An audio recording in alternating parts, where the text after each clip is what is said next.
मैं corona positive they touch विच आया, इस करके मैनू आदेश दिते जान कि मैं थोड़ा स्वागत करन उत्थे पहुंचा कि ना पहुंचा।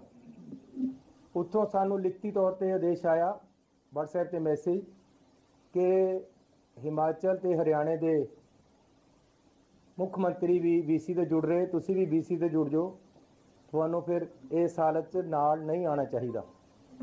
इसलिए मैं अपने फाइनांस मिनिस्टर मनप्रीत बादल जी की ड्यूटी लगाई कि वह प्रधानमंत्री जी का बठिंडे हवाई अड्डे ते स्वागत करन ते नाल ही मैं अपने डिप्टी CM ते फिरोजपुर के MLA पिंकी जी की ड्यूटी लगाई कि वह उन्हां दा फिरोजपुर दे विच स्वागत करन। कंटिन्यू कर लिए, चल जाएगा, बिजली आ गई। तो उस तरह साडे फाइनांस मिनिस्टर मनप्रीत बादल जी ने उन्हों का बठिंडे स्वागत किया ते साडे डिप्टी CM ते साडे MLA उन्होंने स्टेज ते वेट कर रहे सी।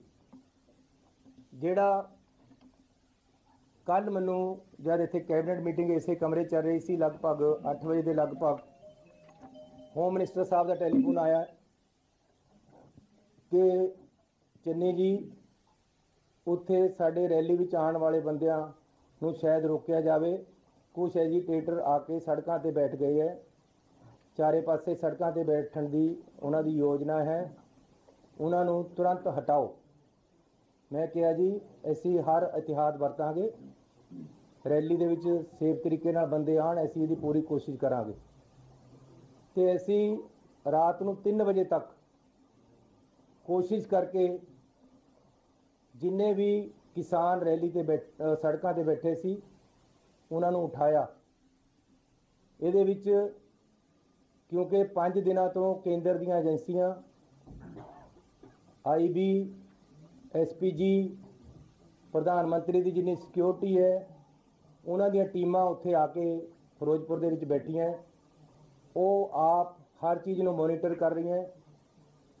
उन्हां दा ही सारा प्रोग्राम उन्हां दे अंडर है, उत्थे दा सारा काम उन्हां ने संभालिया होया सी। इसलिए उन्होंने भी नाल मिल के साडे नाल पूरी कोशिश की। BJP दे एक शेखावत जी हैं, उन्होंने किसानों के नाल मीटिंगां कीतियां कि रास्ते खाली करवा दिते जान। अल्टीमेटली रात नूं 2-3 बजे तक असी सफल हो गए कि रास्ते खाली करा दिते।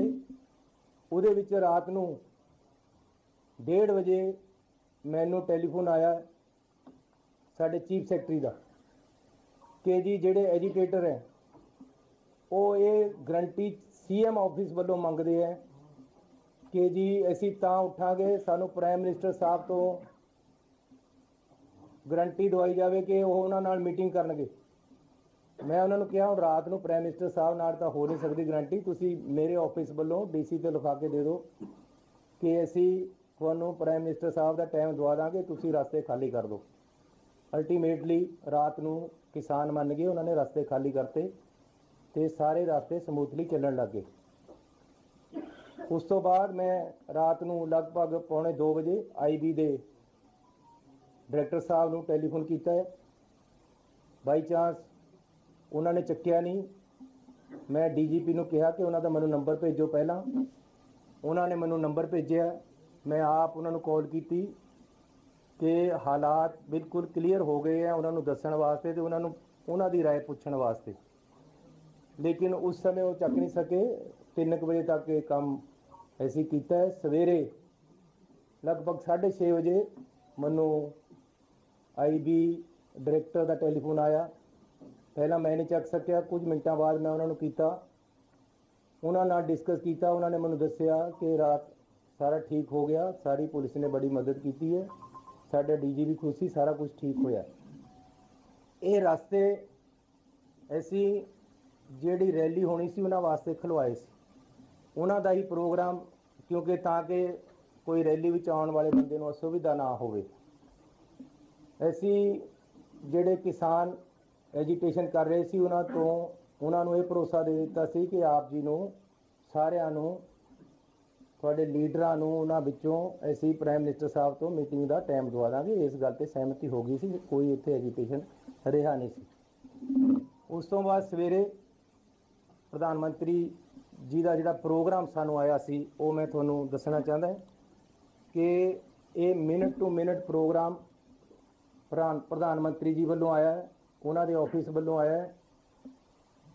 ਸਾਨੂੰ ਉਹਦੇ ਵਿੱਚ ਕੋਈ ਵੀ ਕਿੰਤੂ ਪਰੰਤੂ ਕਰਨ ਦਾ ਜਾਂ ਕੋਈ ਵੀ ਸਾਨੂੰ ਹੁਕਮ ਨਹੀਂ ਸੀ।